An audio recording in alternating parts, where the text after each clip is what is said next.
and start. I would like to welcome everyone. I don't know, I was gonna say second annual. I don't know, technically I guess it is second annual since the last ones were last year, but this is our second go round with the Jack Hadley Black History Museum Speaker Series. It was a great success back in September, and we are happy to be presenting another series for you this Black History Month.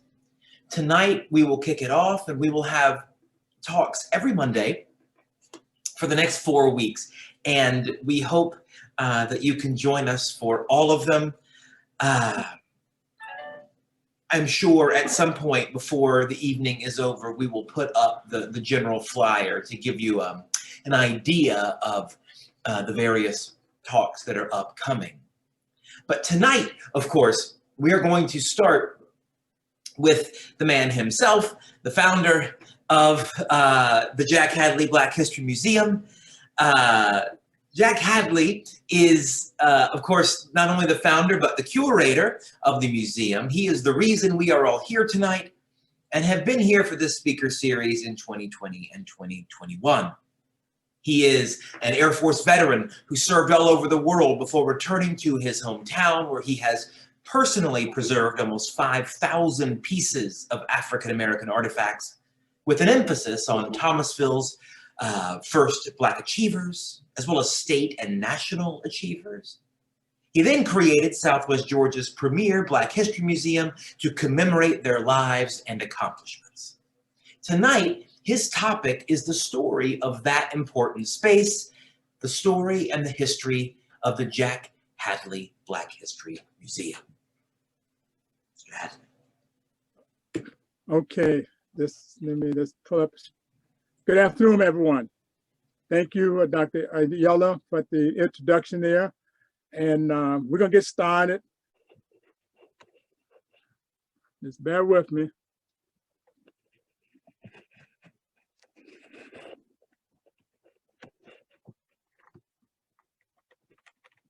Okay, I'm gonna share with you a piece of my history that began something like 64 years ago. No, I take that back. I said 64, but almost 85 years ago. I'm trying to put myself back there as a young man. I was born out of Imperial Plantation. This is my dad. That's his T-Mall Ford back in 1926, and that's his cousin there, Fred Cooper, on the opposite side of the page, and that's my mom, who they're the parents of 15 children. 14 of us lived to be a productive life. And from that, my dad worked on Imperial Plantation for 53 years, and my mama became a beautician when my younger sister was born in 1947, and she started doing hair about a couple years there for the next 25 years.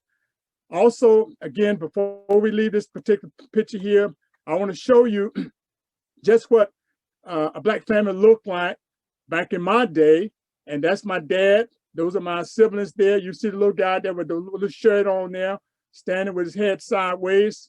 That's me going into the 3rd grade, and the rest of the siblings there, Marie and Richard at top there to the top left. They're twins. Naomi, she's the baby at the time, and Lily Mae standing next. No, I'm sorry, Agnes standing next to me, who now lives in Detroit, Michigan. That's my mom. So that gives you an idea from a Black family that we came up off the plantation at Imperial Plantation, but we moved into the city in 1946 and started living in the city life.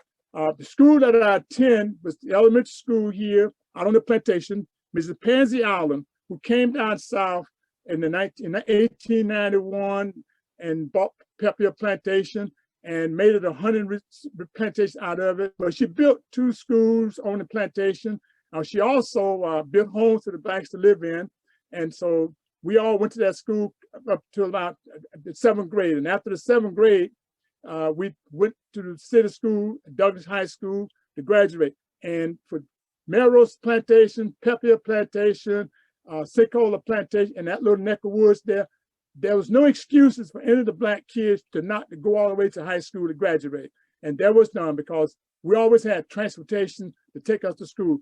not a bus. It was segregated, but we had to use, but Miss Ruth Hadley was a teacher that taught in the school system, and she had what we call a dog truck that had benches in the back of it, and she would pick the kids up, and that's how we got to school. However, I missed out on that opportunity because we had moved into the city, but the school closed back in somewhere back in 1958. Now, Douglas High School, the school that I attend, this is a school here that operated from 1902 until 1970. The kids that lived in other rural areas of Thomasville, they may went to school up to the 10th grade, and then they transported and either lived with someone in the city or their parents brought them to school. This is a black high school that operated for like 70 years, and that's the school that eventually it closed in 2002. But during the integration period, Douglas operated up until 1970 as a segregated school. And when they during the integration period, what they did was made it the middle school. And so the white and black kids attended the school here up until about 1985 or 86. Then they downgraded Douglas to elementary school, and then the enrollment dropped off. And that's where the Douglas alumni had already formed back in 1995, became the owners of the campus. Well, before I get to that part about owning it, I want to show you this guy right here, number 30. I often look at that picture and I'm trying to figure out how did we play football with no face mask on? But we did it. I was right guard, and my best friend Charles Umpster, late Charles Umpster, he was a coach after going into service and going to college at Thomasville High School, Douglas High School, and Thomasville High School. But Charles, we were good friends. He was a guard, and so we was co-captains on the team. And to my right up there, you see me, two cool cats. That's myself driving there with the cap on, and my friend and my cousin, MC Scott, on the other side.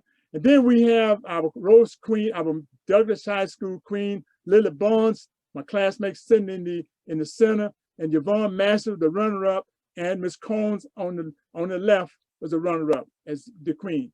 So that gives you an idea that the school had all the activities we played. But the problem I used to try to figure out, how did the coaches come together? Because we only had one football field at Douglas High School. And they must have worked things out back during the segregated days, because we always played the game when they were out of time playing the game on a Friday night. So you can see how they worked the things out. Well, there always come a time at the end of the year we do a prom. So this is our prom picture that we took place in 1956. My sweetheart that we met back in high school, and we've known each other up until this day, been almost 64 years. And we used this picture as our wedding picture, because when we got married, we married in her home in the country, and we didn't have no big wedding, just on the immediate family showed up at her home at the Greenwood Plantation. And so the same night, Douglas was playing the football team. And of course, I was in the military at that time, but my dad was taking my brothers and sisters to the football game, and that was the end of it. So the next morning, my wife and I took a trip on our honeymoon, and I didn't have no transportation. So I borrowed my father-in-law's car to take us so we could drive to Tallahassee and spend the weekend on our honeymoon in Tallahassee. And most likely, and we lived in a Green Book hotel, and we'll talk about that later. But however, I had to be back that next Sunday morning for him to go to church. So here we are, just married, October the 16th, and the following 2 weeks, I headed out to Saudi Arabia for a whole year as a two-striker. So you can see how things went back that time, but we've happily been together all these years. But we traveled all over the world. Just before I went into this picture right here reflects when I was in basic training. That's me with smiling there to my right, and with the helmet on, and the other guys. I wish I know where they was at today, but we was a bunch of buddies there together there. We took this picture here, and it just reflects that life during that particular period of time. But we have traveled the world since 1956. We've traveled the world with my family. So I'm gonna skip over this and come back to this picture here. No, I can't. I'm gonna have to go and do it. here I am in the military, my son, Jim. This is what this picture here and this guy right here is responsible for me having this conversation with you all today. If it wasn't for my son, Jim, back in 1979, we stationed in Wiesbaden, Germany, Lindsay Station, Wiesbaden, Germany. They were going to the Department of Defense School. He came home complaining about Black History Week. He made a statement similar to the teachers had no interest in what was going on. And he was wondering why. And he said, why can't we do something? And Jim came with the idea that I had some magazines, Ebony Jet magazines, Pittsburgh Courier paper, and we cut out pictures out of that. He was afraid to ask me really because he thought I might raise stand about him cutting out my magazine, but that was okay. We cut pictures out, and Jim took it to school. A couple of days later, had a display of it on posters, and that was the birth of this collection you're talking about now. There's Jim to the left on drums. He's always loved drums, doing it when he was growing up. But to the right, that's Jim there, is a one-man band. That's what he do today for his living. Even though he works, he went to college for 5 years, and he didn't graduate because, you know, sometimes kids want to do their own thing. So I said, okay, son, you at the age that if you don't want to continue school to get that degree, I'm gonna cut you loose and let you go on your own. But Jim has been doing a great job ever since then. My wife and I know that Jim is responsible for us living healthy right today. Jim was a very healthy person. You would think that when you see him in that picture that he is 59 years old, but he is. He takes good care of himself.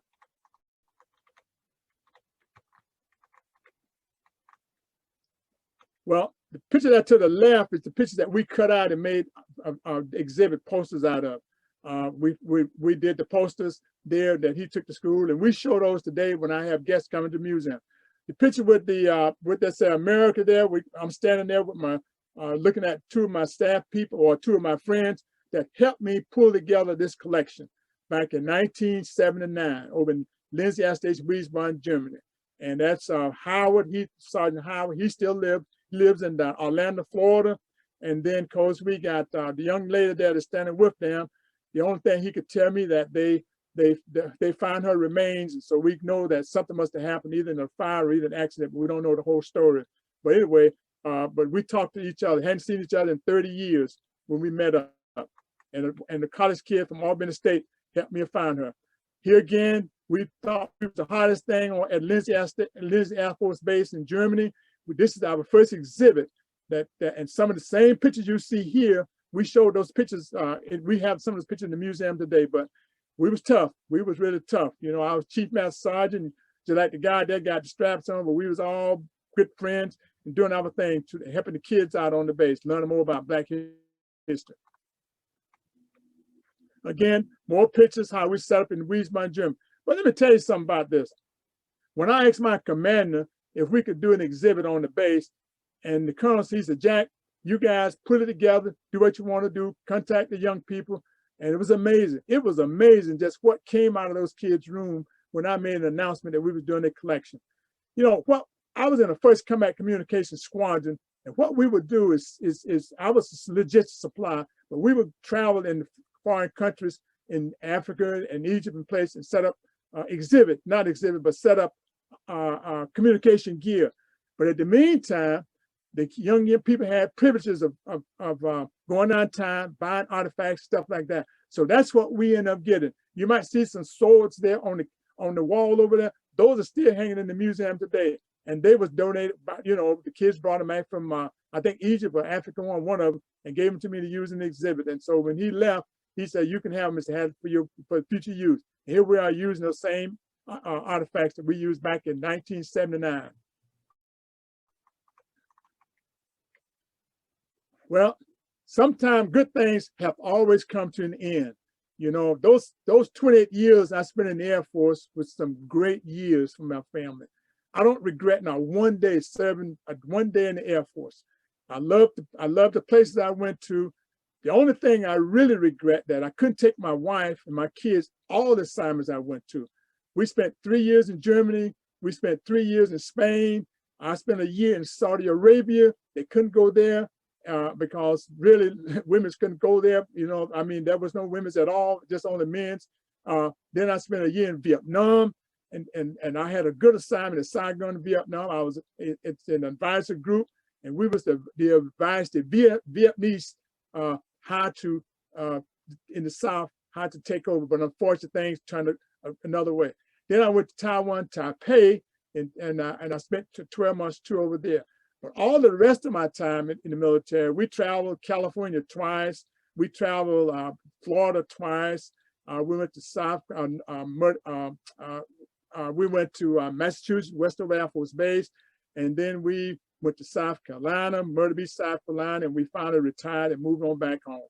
Well, the handwriting was on the wall. My kids at this time was all getting ready to go off to college, and I couldn't see flying them to school. So we decided to make sure we come back to Thomasville, Georgia, and let them catch the bus and go to the school. They'd be close by, or we drive them to the school. But my kids all went to University of South Florida and graduated there, except my son, Jim. He went to University of South Carolina, and then he's finished up as much school he was going to go through on that end. And he stays up there. That's where he living in that area up there, Walterboro, South Carolina. So my life in the military was great. I highly recommend any young kid that is not, don't know what to do with themselves, going to the military. I went into the military. I followed 3 other guys that went in there, but I knew that my dad did not have the money to send me. That at the same time, there was 3, my siblings was going to school, and I couldn't figure out how could he afford that. And then I go, so I didn't go. I joined the Air Force. But after I was in, I found I could have gotten a scholarship in Marshall, Texas, going to school out there. But unfortunately, I was in. I loved what I was doing, and that ended. But today, I'm happy to have that because I'm working here, running the museum, because Uncle Sam is paying me dividends from my 28 years in the Air Force. Plus, Social Security is taking care of that piece also. Well, you know, there's always a second life in life. When I retired, I came back home to Thomasville, Georgia, which was the birth home. And I told my wife, told Chris that, you know, I'm going to sit around for 6 months and not do nothing. Just going to chill out, work around the house. That didn't last long because what happened, Sunderland Packing Company here was hired. They had a lot of people working on that factory, and they closed that factory down because I think the people want to go union. So they finally closed it. And I went into a panic. I took the postal exam. I passed it. I went and signed up for FEMA. I got the job there. So I got 2 jobs at the same time. But the only thing saved me from not going to FEMA, President Reagan froze those civil service positions. And so that automatically I went to the post office. But in the post office, that was my love also. I got a downtown route, a bicycle route, a walking route, a 48-year-old man riding a bicycle for several years. And I had a walking route downtown. Eventually we got Jeep. But you know, the good part about that, I got to know a lot of people in the business district downtown that people respect me today. Virgil Murray, who is one of my board members, he can vouch for this today. He know that, and I see he's out there also. He know that we enjoy the luxury of those 20. I spent 12 years at the post office. He did 25, but that was a good life because for those who don't like it, it's because of the fact that they just don't understand that they got a job. It's a gravy job with good pay and good retirement. So here I am, got that to live on. So thank God for that opportunity to go ahead on. If I wanted to do it, I'm going to back off. I wanted to go to college when I retired, but FAMU, community colleges, Air Force, not community college, but Thomas University at the time, they were only accept 6 credits off my 2-year associate degree that I got in the Air Force. I said, forget it. I'm going on and get me a job and go to work. So that's what happened. I didn't finish up, but I finally got an associate bachelor's degree from Thomas University just in 2019.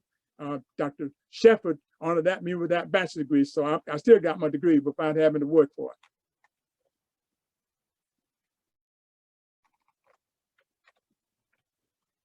Well, when I came back to Thomasville, the little pieces of collection I started in Germany, that's in Myrtle Beach, South Carolina. This is what I had.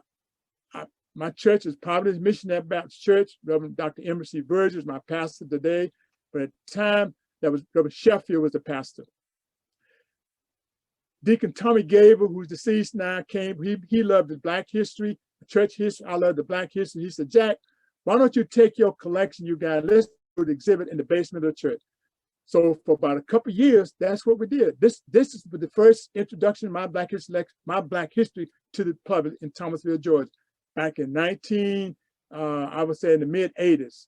Can't give you the exact date now because, you know, it slips on by, you know. So I start building up collection, but then people started wanting to know what was going on, loan me pieces. So that was the beginning of it.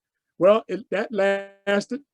And then then this Thomasville, they call this Thomasville Center for the Arts today, but back in my day, it was Thomasville Culture Center. They recognized that we was doing something to Black History Month, and they said, you all can come over and do the whole month at the Culture Center. And I was working with Mrs.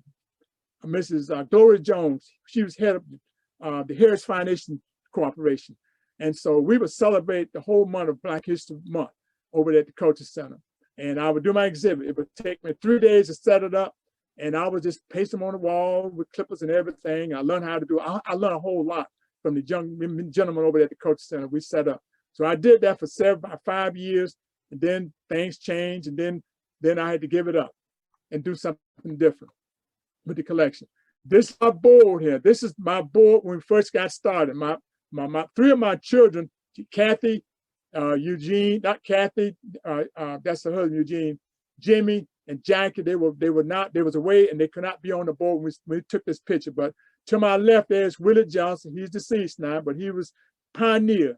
Willie left me a lot of history. I talk about the bottom later, but Willie left me the layout of all the people that used to own business down in the bottom. That's the Black district in Thomasville. Virgil Murray, he's here tonight. Dr. Jones, Ms. Janine Vicks, and my wife, Chris, and that's myself. This picture was taken back when we first started back in 1995, when we opened up the museum, a picture of us. Now, back to Douglas now. Again, remember I told you the Douglas closed somewhere back we downgraded from a high school, a middle school, to an elementary school. And then in 1986, I think it was, they moved the middle school cross town. I always say on the other side of the fence. They moved the middle school over there, and that left Douglas with less than 200 school and elementary school. And so what they did, it operated until 2001, 2, and the enrollment dropped off. And when that happened, they had to close it. The board said, we're going to close that school and sell the campus. Well, the Douglas alumni that I was the president at the time back in 1995, we had reorganized the alumni. So Dockett and a couple other people had organized it back in 1985, but it sort of went away. And then, so we reorganized Douglas alumni, so got out of a 501(c)(3) at the same time I got my 501(c)(3) for nonprofit for the museum, and we got incorporated. So we told the Board of Education, well, sell us the complex. Well, they kicked it around for about 2 or 3 months and finally came back and said, okay, we're going to sell y'all the complex. Tell us what you're going to do with it. So we shared with them that we'll use the facility for after-school programs, rent out spaces for the alumni, and then plus you let the museum use one of the big buildings out there for the collection. And so when Mary Baker was the treasurer at the time, and when they said give us 2 checks, they said give us one for $10 for all the buildings on the campus out here, and give us another check for all $10 for the furniture that was left. What it did, they picked up all the supplies. They picked up, the teachers picked up what they need, and they left desks and chairs and all that stuff, and we own the whole complex. And so the next piece, my effort was to get my act together to raise money to open up the museum. And as you can see here, but it took me about 1.5 years to raise about $90,000 in order to renovate this building that I'm in today. And standing there, and I think I saw him online there, is Nathan Thomas with me with the red shirt on, and also myself. And behind me is my brother Richard, who I was sax player, my board member. We miss him so much. He passed about 2 years ago. Then my oldest sister right behind him with the black hat on, that's Estella. She's 99 years old. And plus Richard's wife at the time was Pat. She passed since that time. And so today, also my wife standing next to me, and then there's Janine Vicks over there by me, and Virgin Murray there in the back, and there's Sanford Bishop there, and there's Dr. Bonavilla. These are just different people that was there to this grand opening. We had over 300 people that came to witness something brand new on the city of Thomasville, making Thomasville grow like it's never been grown before. So that had the grand opening of the museum at that time.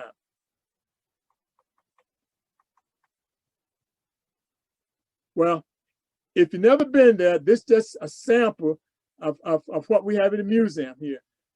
That's how the exhibit we have in the museum is set up. I'm putting the exhibit up on the walls there in my postal uniform at the time.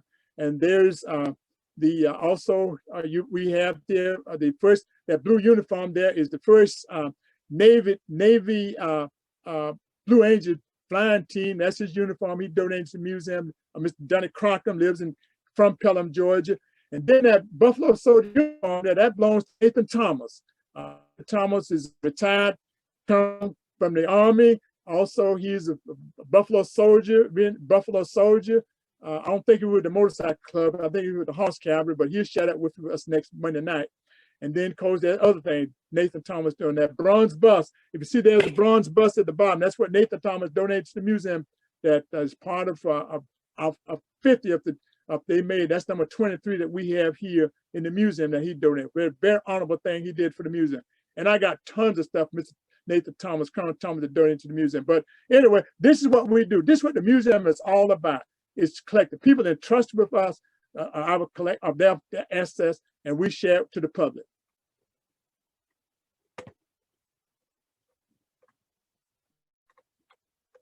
Well, again,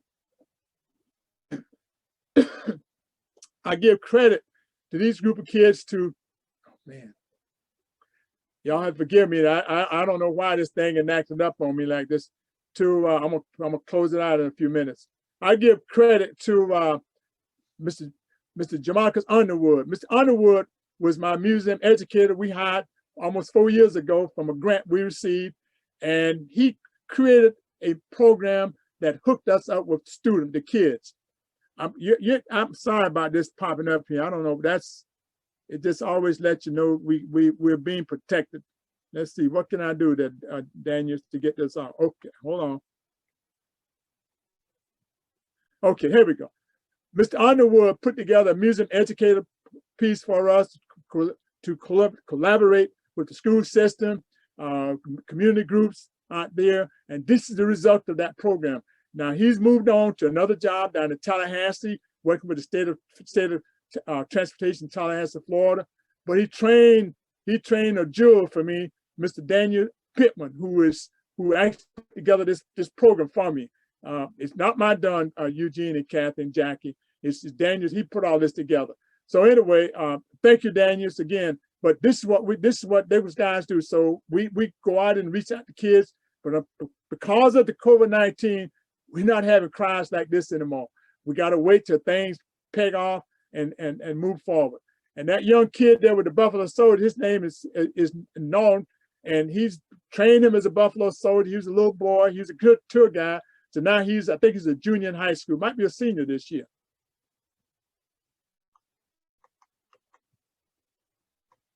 Well, this picture here represents a continue what we're doing in the museum. This is a book here that I'm co-author. That's my father-in-law, Mr. Willard Jackson, my wife's father. We published a book back in 2000 of African Americans on the Southern Honey Plantation. And this book here represents, we still sell the book and it's available, but it talks about how Blacks live on the Southern Honey Plantation, particularly Melrose, Pepper Hill Plantation, and Sencola. And it's a good book. And I said today, I interviewed 16 Blacks in that book, and only 2 people living that can still tell the story. That's my sister, Estella Groove, who is 99 years old, and Mr. Frank Delaney, who is retired principal at Thomas County Central School, but he works as a dean out of the school today.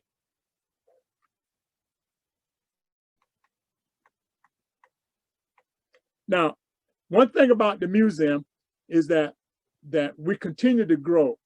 This is Mrs. Perry S. Bell, a retired professor. She had a goddaughter lives, her name is Mrs. Giggett down in Jacksonville, Florida, would come up and bring her daughter to visit the museum. And she mentioned her godmother. And she said she had a lot of books and she don't know what she's gonna do with them. So she suggested that we go down to Florida and visit her. And so my wife went down to, she's down at, it just slipped my mind, but down there, it's an island down in South Florida. We went down to visit her, and then she came up to visit museum. But however, while we were there, she made a bequest will that she would donate her 3,000 books, African-American books, to the museum. Mrs. Bell taught at Tulsa State University, Maryland, back in the 1970s, and she taught African-American history and culture. Every book you see on that shelf there, she's got notes in them. So we're in the process of, got a committee, Mrs. Janine Vicks and her committee, they're working with the people to try to come up with a method of how we're gonna catalog these books, whether we catalog them through a catalog system, we connect with another university or school, whether we do a system in my museum past preference. So we got all kind of options we're looking at. Haven't made no definite decision, but Ms. Bell wants her books to be able to, for every kid around the world to see these books. So we got to do something with them. So they already housed in the library. So we're just waiting to get this organized. And this is done in 2014. So we've had the books a couple of years. And I had to put that aside because another thing happened in our life running the museum. Well, this slide here is a little ahead of that. I'll get to the other piece about the museum, but this has to do with the bottom. This is something that I'm working with the city on. It's not my project, but it's a joint effort with the city, the museum, and the community. If some of you might remember, at Black Wall Street, I never heard of Black Wall Street till I went out to Oklahoma to see my granddaughter, Simone, graduated. And my daughter, Eugene, they said, Dad, y'all need to go see Black Wall Street. And so I really didn't know what they're talking about. So we went out there, and what we found out that it was a place that back in 1921, where the racist white people, they burned out the Black community there. There's a city, a popular city, where a bunch of rich Black people was living there, very productive people, theaters, restaurants, business, the whole work. Well, they bombed out the whole because of a racist situation took place. Well, what they have out there today is in those streets where the Black business was at, is plaques in the cement. And I brought that idea back to Thomasville. Well, it back in 2013, I won't say it went to deaf ear, but they didn't take too much interest in it. But about 2 years later, they came back and said, we're doing a city comprehensive plan. We're going to do some things to upgrade West Jackson Street at the bottom, right on down to highway leading to Tallahassee. So we put that back on the table again, and this is the results of it. We got 38 historical sites on West Jackson Street and 300 block where all the Black businesses was located from the segregated days, anywhere from the early 1900s through the 1970s. And we had our own Rich Theater. I'm just showing the sample we got here. Rich Theater here, African American life insurance company my wife worked for, which when she got out of school. We got a Busy Bee Cafe, Mr. James and Pansy White, and they are the only ones that are living today and that had a business there, and he's about 92 years old.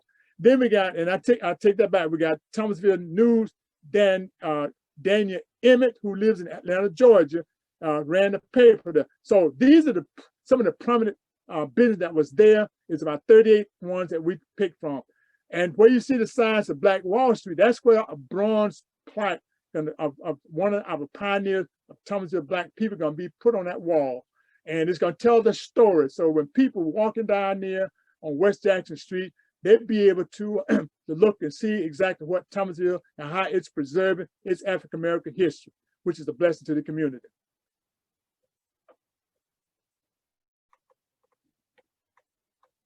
Well, again, the life of the Jack Hadley Black History Museum keep going on. This has been a long 42-year journey that we've been on, that I've been on, my wife and my kids been on, and a lot of my board members. This is what we call the Imperial Hotel.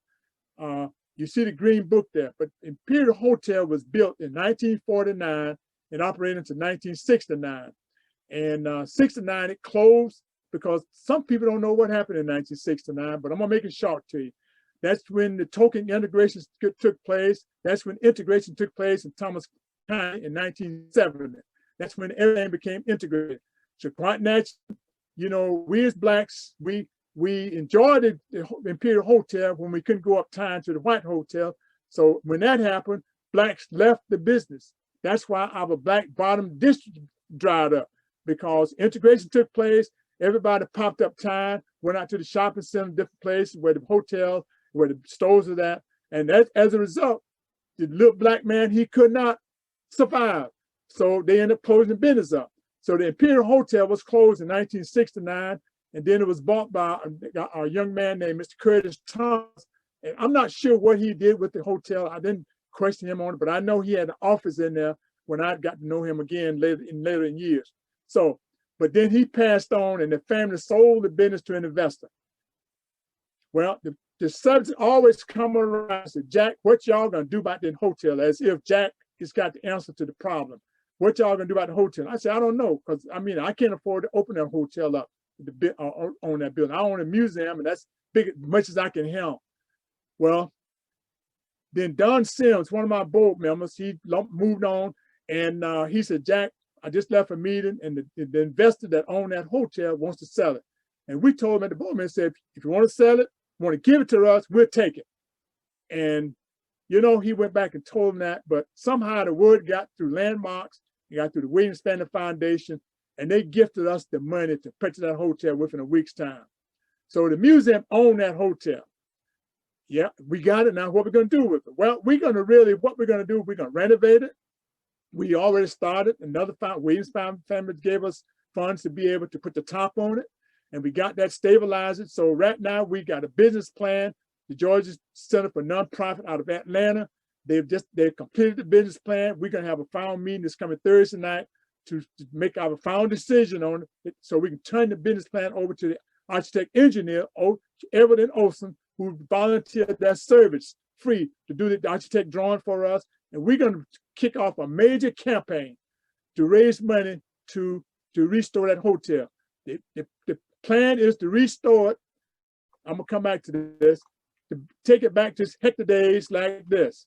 This is what it looked like back in the Hector day. This is the day what it looked like when it opened up in 1949. It had a barbershop in there, and had two people cutting hair. And then that was a check-in counter there that the people checked in. Now we got the check-in counter when we went in the hotel and took the most important things out of there. But the chair, I have one chair that Mr. Joe Watkins donated to the museum years ago, and the second chair, the other chair that was actually in there, a guy named Mr. Can skip my mind right now. He owns the chair, but he's deceased, but the family got the chair today. Hopefully that we can get the chair. So we're going to take the Imperial Hotel and make a museum, not a museum, but we're going to have the lower units, the lower rooms. We got 2 rooms, 3 rooms downstairs. Can make that a virtual, not a virtual exhibit, but a mini satellite museum. And then the upstairs, we're going to take 4 rooms and make an Airbnb. That's what we're going to do with the hotel. So back to the other picture. I'm going to go back one more time. That little shotgun house you see sitting over in the corner there. Well, my nephew, Eugene Witherspoon, who's a board member, suggests that he's a realtor with Key South. He said, Uncle Jack, if you don't buy that little shotgun house, somebody gonna buy it, and they're gonna put some little hot dog stand there or something there, and you're not gonna be able to have no parking space. Keep in mind, my friends, when they built that hotel, it was on 0 lot. There were no parking space allocated to the hotel. We had a 2-lane highway running through right in front of it. So you had to snap parking all the time and plenty of parking. But eventually the city upgraded, became a 4-lane highway. So so anyway, we're going to take that also as part of a business plan, develop that into an Airbnb as well, because we've been very gifted. We've been very fortunate to have the foundation. There's a building next door that they purchased so we can enhance the Imperial Hotel, to make sure that, I don't think the picture going to show that here, but it's a building next to it, a brick building that we don't own it, but we have access to the parking space there. So God is really blessing us. We're really moving forward with the museum and what we have been given here in Thomasville, but it's not done by Jack Hadley. It's all about the community, what our children need to know, and what we need to leave behind us. Okay, this sort of wraps it, brings everything to a close.